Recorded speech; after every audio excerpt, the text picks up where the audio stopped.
Едно уведомление в нашата страница, че ще ви съобщим какво се е случило след нашата намеса в този АК от EL серията Platinum.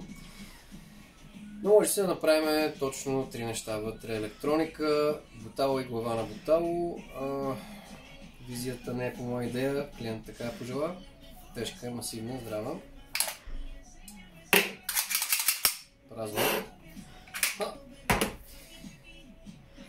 Новата електроника от Airsoft Systems, модел ISCO Pro, вече има пълна защита, както някои от вас знаят, от къси съединения и изгаряне. Аз лично на една друга пушка успях да окъся 2 пъти, електрониката е здрава.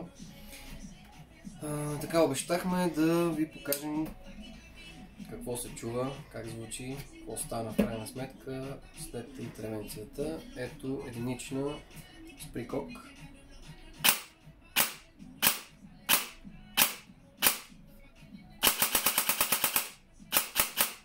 Така, това е изцяло стоковите вътрешности на тази реплика. Единствено, пак казвам, съм сменили 3 детайла: бутало, глава на бутало и електроника.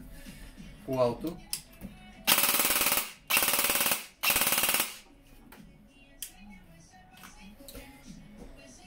Така, ако имате въпроси, чуденки, запитвания, можете да се свържете с мен, шутъра-Виктор или колегата Христо Бачев по прякор Кърли Гърли. По-надолу ще намерите нашите координати. Аз съм Виктор, вие бяхте с Shooter Tech Workshop.